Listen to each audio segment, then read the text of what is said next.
Hola amigos de Red Bull Económica, bienvenidos a un nuevo vídeo. Hoy voy a tratar un tema que espero que sea de vuestro interés. Hay mucha gente que me ha escrito directamente para que hable de un tema que yo creo que muchas veces a muchos inversores pues nos entran las dudas, ¿no? De qué es lo mejor, ¿no? Si invertir en vivienda, invertir en bolsa, invertir en fondos de inversión. Esta es la gran discusión de los cuñados. Yo creo que siempre hay gente que dice que la vivienda, otros que van a decir la bolsa, otros que dicen fondos de inversión. Hay un poquito de dudas, ¿no? Y de verlo, ¿no? Entonces yo creo que voy a intentar analizarlo y voy a intentar analizarlo desde muchos puntos de vista, porque yo creo que posiblemente depende del tipo de inversor que seas, pues puede merecerte la pena una cosa, te puede merecerte la pena otra. ¿De qué punto lo voy a analizar? ¿No? Desde varios puntos de vista. Desde el punto de vista de tranquilidad, seguridad, desde el punto de vista de rentabilidad y luego también otro punto de vista que a casi todo el mundo se lo olvida y que para mí es fundamental, que es el tema del apalancamiento, ¿no? ¿Por qué? ¿Por qué es fundamental el tema del apalancamiento? Porque eso puede ser muchas veces la diferencia de que puedas obtener esa inversión, esa rentabilidad extra o no extra, ¿no? Y bueno, para aquellos que son hiperfanáticos de Warren Buffett, que los hay y que yo creo que es hoy por hoy es considerado el mejor inversor hasta ahora de la historia, pues una de las cosas que muchos de vosotros igual no sabéis es que el señor Warren Buffett el grado de apalancamiento lo ha usado bastante a menudo. Sí que es cierto que lo realiza en momentos muy puntuales, pero es algo que él reconoce que lo ha hecho, ¿no? Y buena parte de su rentabilidad viene por el uso de este apalancamiento, ¿no? Entonces yo creo que estos tres grandes factores yo creo que es lo que, digamos, hay que analizar. Bueno, lo primero, bolsa. Bien, bolsa yo creo que es hay estadísticas, hay estudios por todos los lados en los que habla y bien a las claras que la rentabilidad en bolsa es la rentabilidad más potente y donde más rentabilidad se obtiene en general a largo plazo, ¿no? Estaríamos hablando que bueno, hay mucha información, hay gente, informes, 20.000 sitios, ¿no? Pero bueno, yo os dejo una regla muy tonta para pensar la rentabilidad que se puede obtener, ¿no? Y os comentaría un variable que es el PER 15, ¿no? Que normalmente las empresas a largo plazo pues suelen pivotar sobre ese PER 15, ¿no? Estaríamos hablando de una rentabilidad de un 6,6%, que es lo que indica ese PER, y más o menos ese crecimiento de inflación que se puede dar, ¿no? Entonces, ¿qué estaríamos hablando? Que sacar entre un 8-10% de rentabilidad a muy largo plazo no es ni mucho menos descabellado en bolsa y es algo que se tendría que obtener. Estoy hablando con todo, ¿vale? Estoy hablando con los dividendos y estoy hablando también con la rentabilidad que se puede, digamos, obtener del crecimiento de bursátil, ¿no? Porque alguno de vosotros me puede decir, coño, es que el IBEX lleva 20 años suelto y no sube. Sí, es cierto, pero es que no solo hay el IBEX, sino que si eres un inversor pues tendrías que pensar que la diversificación es importante y que posiblemente tendrías que tener S&P, Standard & Poor's, que tendrías que tener Eurostoxx y por qué no tener otro tipo de, digamos, de acciones a nivel mundial, ¿no? Yo creo que eso es una faceta que bueno, que tendrías que pensarlo, ¿no? Es más, si viéramos la rentabilidad del IBEX 35 con dividendos, ¿vale? Que es esa faceta importante que tendríais que tener en cuenta, la rentabilidad con todo en estos años, a pesar de que la bolsa española pues no ha subido, incluso podemos decir que ha bajado, pues estaría yo creo que positiva, ¿no? Entonces yo creo que es algo para tenerlo en cuenta. Bien, ¿cuál es el punto más arriba que, digamos, podríais conseguir? Y yo creo que habría que fijarse en el fondo de inversión más famoso, más histórico, el que mejores rentabilidades ha dado, que es el fondo de Peter Lynch, el fondo Fidelity Magellan, ¿no? ¿Por qué? Porque en su época, mientras Peter Lynch estuvo gestionándolo, obtuvo una rentabilidad de un 14,80% de rentabilidad anual histórica, ¿vale? Es una auténtica bañada sacar un 14,80 para el inversor, que si sumamos las comisiones de gestión que Peter Lynch pues cobraba, que eran alrededor de ese 2%, estaríamos hablando que la rentabilidad bruta que estaría sacando sería casi de un 17%. O sea, realmente una puta barbaridad, ¿no? Y perdón por la expresión, ¿no? Que es también una de las cosas que yo creo que tendríamos que tener en cuenta de lo que Peter Lynch en su libro hablaba, ¿no? Sobre todo que la mayor parte de sus inversores que invirtieron con él, pues al final acabaron perdiendo en bolsa. ¿Y por qué acabaron perdiendo en bolsa si fue la mejor inversión de la historia? Pues porque estaban acojonados y cuando se encontraban que perdía mucho su fondo de inversión, pues directamente vendían y asumían pérdidas de un 30, un 40, un 50% o un 60% o por qué no más. Entonces, primera regla que te daría piensa cómo eres. Si eres un inversor que no estás dispuesto a asumir unas pérdidas de hasta un 50 o 60%, directamente olvídate de la bolsa. ¿Por qué?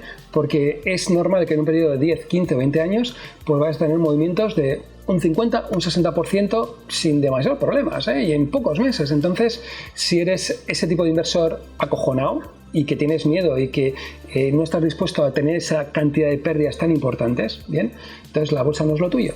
O sea, ya está. O sea, que todos los que digan que la bolsa es cojonuda y tal o cual, si tú eres un inversor que no es capaz de aguantar ese 50 o 60%, que el 90 y muchos por ciento de los inversores no son capaces de aguantar, directamente pasa a la bolsa, porque no es lo tuyo. Bien, si eres de los inversores que ves tu fondo de inversión o tu plan de pensiones en renta variable una vez cada 2 años, vale, bien, me lo creo. Pero si eres el que estás todo el día mirando, ahora me ha subido, me ha bajado, tengo 100 euros más, tengo 200 euros menos, no inviertas en bolsa si no es capaz de asumir ese 40 o 60% de caída, porque es algo que, digamos, se da, ¿no? Es más, si eres de los que inviertes en temas de bolsa, mi recomendación también es que directamente vayas a índices, vayas a fondos indexados, ETFs, etcétera. ¿Por qué?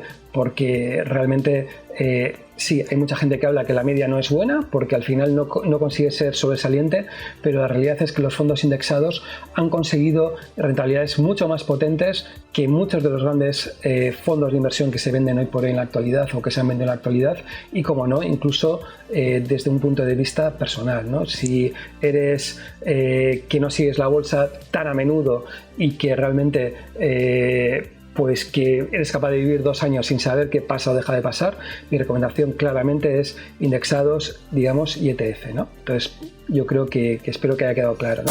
Bien, invertir en vivienda, ¿no? Porque yo creo que aquí hay el gran debate cuñadísimo, ¿no? De decir, la vivienda pues nunca baja. Mentira. Si os dais cuenta, la vivienda en periodos cortos puede haber unas bajadas más o menos potentes. Sí que es cierto que en periodos largos de 10, 20 años, pues muchas veces nos encontramos que, salvo burbuja, como tuvimos hasta el año 2008, pues realmente podemos encontrarnos que la vivienda pues suba a rentabilidades muy cerca a la inflación, que es lo sano y lo normal, ¿no? Y luego, desde el punto de vista de qué rentabilidad podemos estar hablando que se puede estar sacando, ¿no? Entonces, yo creo que aquí habría que diferenciar dos cosas, ¿no? Por un lado, aquellos inversores que lo hacen por tranquilidad y que creen que son la polla y que son muy buenos y que son excepcionales inversores, y luego otros, pues, inversores pues que más o menos buscan la rentabilidad y buscan una rentabilidad pues más o menos adecuada, ¿vale? Los segundos, ¿vale? Que es la parte importante, pensar que la rentabilidad más o menos que puede darse en una SOCIMI anda alrededor de un 4 o 5% ya limpio, ¿vale? Más lo que pueda subir desde el punto de vista de inflación, ¿no? Entonces, hablar de un crecimiento de un 5% por dividendos más un 2% por crecimiento de inflación, yo creo que no es ni mucho menos descabellado. Sí, es menos que la bolsa, pero también está bastante bien. Aquellos que tenéis propiedades inmobiliarias y no sacáis un 5%, ¿vale? Pues hacerlo pensar. ¿Por qué? Porque el 5% es la rentabilidad más o menos lógica que se puede estar sacando, y es lo que tienes que sacar bruto. ¿Por qué? Porque luego vas a tener mierdas como derramas, vas a tener reparaciones, etcétera. Entonces, ese 5 yo creo que tendría que ser el mínimo que tendrías que estar pensando. Entonces, si tú tienes propiedades inmobiliarias, las estás alquilando y no sacas ese 5, pues háztelo mirar, piénsalo que lo estás haciendo mal y ponte en manos de algún profesional que te eche una mano, a ver si puedes sacar mayor rentabilidad. Y si no puedes sacar más rentabilidad, pues directamente mi consejo es vender el patrimonio inmobiliario, y si te gusta el tema inmobiliario, pues invierte en alguna de los SOCIMIs pues que pueden haber a nivel digamos internacional. No pensaría solo en España, sino que pensaría a nivel pues más o menos mundial. Un poco de inversiones en Estados Unidos, un poquito de inversiones en Europa y, por qué no, también en España, ¿no? Pensar, digamos, eso, ¿no? ¿Qué es lo que yo creo que tiene una cosa muy, muy buena la inversión inmobiliaria desde el punto de vista de cuñado, ¿no? ¿Y qué digo desde ese punto de vista de cuñado? Pues que yo voy a comprar esta vivienda y voy y lo alquilo yo con mis santos cojones, ¿bien? ¿Por qué creo que es importante? Por el grado de apalancamiento. ¿Y por qué digo esto? Porque una persona que tenga, por ejemplo, el 20% en dinero, es relativamente fácil que pueda conseguir que el banco le dé el 80%. O si tú tienes una cantidad de dinero y decides, pues voy a entrar en el mundo del alquiler, bonito mundo del alquiler, el bonito mundo de los impagos, pues aquí en este momento pues que puedas conseguir que tengas un 30 o un 40% del dinero y que te den el 60% o 50%, es relativamente sencillo que te lo den. No es tampoco tan complicado que te den, y estaríamos hablando de un pedazo de apalancamiento por 2, ¿no? Que es una, digamos, auténtica barbaridad, y que tiene la ventaja pues de que mientras tú vayas pagando la cuota, el banco tampoco te va a decir es que la propiedad inmobiliaria que tienes en vez de valer 200.000 ahora vale 100.000. Mientras tú pagues, nadie te va a pedir otro tipo de cosas, ¿no? Alguno de vosotros puede que esté pensando decir, es interesante el apalancamiento, y si me apalanco con una SOCIMI, ¿qué pasaría? Pues fijaros, el grado de apalancamiento que podéis tener en una SOCIMI o en una acción en bolsa pues es relativamente más pequeño. ¿Por qué? Porque ante caídas de un 50 o 60% pues directamente estaréis fuera, ¿no? Realmente la recomendación que se suele hacer es que el porcentaje de apalancamiento sobre el total de fondos propios no suele ser más de un 25 o 30%, es decir, que ponemos en cash 70 y 30 podemos pedir en grado de apalancamiento utilizando CFDs, etcétera, ¿no? Entonces, ¿esto qué indica? Que vale, estamos hablando que podemos obtener una rentabilidad en bolsa de un 9 o un 10%. Si nos apalancamos ese 30%, fijaos, podríamos llegar a alcanzar un 13-14% de apalancamiento, pero un 13-14% de rentabilidad, pensando que hoy por hoy los tipos de interés pues están casi al cero. En cambio, desde un punto de vista de una propiedad inmobiliaria y apalancándonos con el banco, la cantidad de inversión o rentabilidad que podríamos obtener sobre nuestros fondos propios podría ser muy elevada, y podríamos estar hablando también de ese 10, 11, 12%, y sin tener la tranquilidad de que mientras paguemos al banco pues no nos van a ejecutar las garantías. En cambio, con CFDs o con otro tipo de cosas, pues sí que nos van a poder aplicar eso, ¿no? Entonces, cuando hay gente que dice, coño, es que es súper rentable el tema de bolsa y que invertir en inmobiliario, pues que eres un pringao. No, te acabo de mostrar que depende del grado de apalancamiento que tengas, puedes obtener una rentabilidad mucho más potente que en bolsa, y con la tranquilidad de que el banco, mientras vayas pagando, no te va a ejecutar, ¿no? Entonces, bueno, también que tiene la ventaja de que como no cotiza el piso, pues no te pones nervioso de si ha bajado mucho, ha bajado poco o tal, o tienes la falsa ilusión, muy cuñado, muy de nosotros, muy español, de que mi piso vale mucho más que el vecino, y que si mi vecino ha vendido el piso por 100.000, el mío tiene que valer el doble porque tiene mejor orientación y está mejor puesto, porque mi madera es mejor o mi terrazo es mejor que el de mi vecino. Pero bueno, sin más, es muy cuñado. Yo creo que está muy bien hacerse esa idea, y bueno, y te permite eso, sobre todo ese grado de apalancamiento y esa tranquilidad de hoja de precios, ¿no? Entonces yo tampoco descartaría ni mucho menos el tema inmobiliario. Tema inmobiliario con rentabilidad, lo dicho, o sea, porque hay gente que dice, me voy a comprar una vivienda para irme de vacaciones y voy a irme 15 días. Macho, o sea, fíjate la cantidad de cash que estás inmovilizando para irte putos 15 días de vacaciones, y si haces los números claramente, posiblemente te salga mejor irte de alquiler esos 15 días y usar ese dinero para tenerlo en un alquiler durante todo el año o demás, ¿no? Entonces, dale una vueltita, ¿vale? O sea, que yo creo que por un lado es lo que crees que puede ser buena inversión, y luego lo que es esa buena inversión, ¿no? Bien, hablado en temas de SOCIMIs y REITs, yo creo que me gustaría dejarlo como un apartado, ¿no? Porque yo creo que es algo también interesante, y es esa mezcla entre bolsa y esa mezcla entre vivienda particular, que yo creo que es lo que estamos, digamos, más acostumbrados, ¿no? Entonces yo ahí sí que le daría esa vuelta, ¿no? A mí me parece que es algo que, digamos, puede merecer la pena, y eso sí, sin grados de apalancamiento potentes, ¿vale? O sea, como nos puede permitir la vivienda, ¿no? Hay fondos de inversiones o ETFs, como puede ser el de Vanguard, de Real Estate, por ejemplo, que ha obtenido rentabilidades históricas de los últimos 15-20 años de casi un 9,50%, creo que era, ¿no? Entonces, estamos hablando de cantidades muy potentes, y que tampoco hay que olvidarse de ello. Sí, lo dicho, yo en temas de SOCIMIs o en el tema de bolsa, de grado de apalancamiento, poco.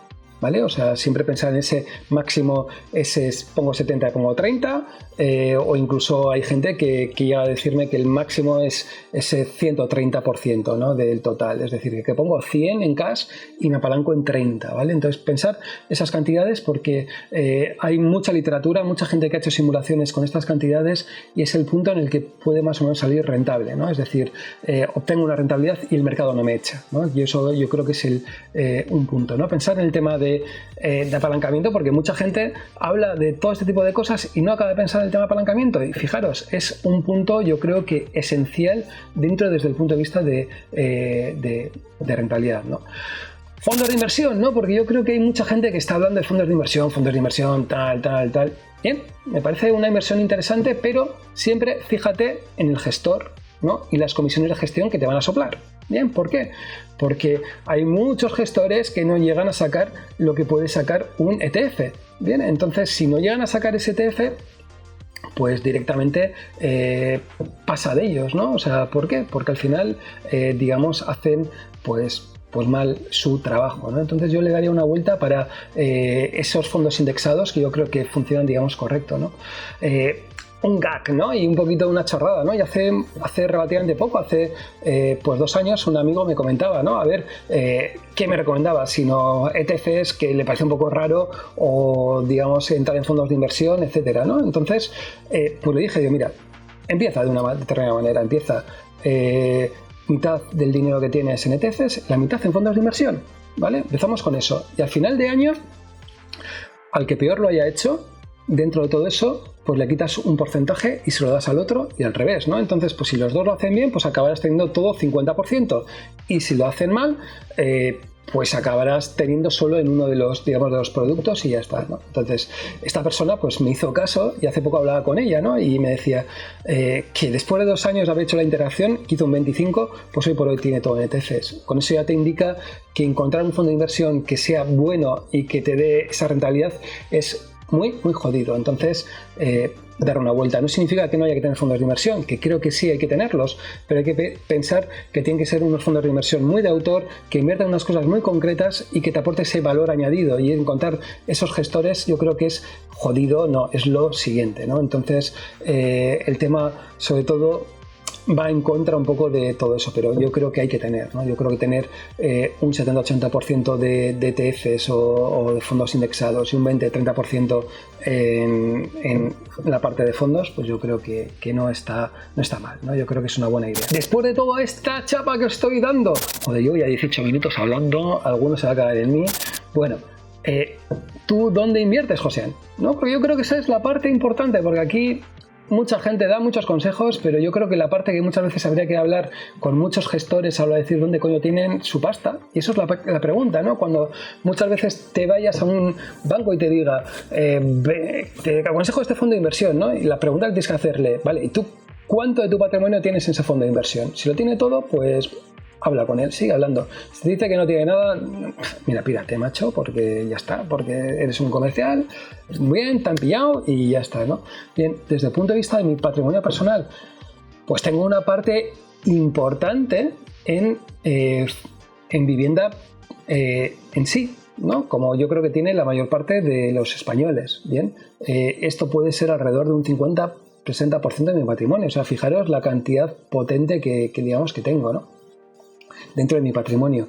Y el resto lo tengo en un 35-40% lo tengo en acciones. ¿Por qué lo tengo en acciones? Porque me gusta analizar los balances, me gusta analizar la situación de la empresa y normalmente compro empresas pensando en 5, 6, 7, 8 años. Bien. También, ¿qué es lo que estoy más o menos, qué es también lo que tengo? Pues tengo fondos indexados, ¿no? Que yo creo que es algo que está realmente funcionando bien. Y cada vez yo creo que va a tener más fondos indexados, ¿no? Yo creo que llegará a un punto en el que posiblemente pues tenga un 15 o un 20% en acciones y un 15, un 30-35% en indexados, ¿no? Estaréis preguntándome, ¿estás apalancado inmobiliario? Sí, estoy apalancado inmobiliario.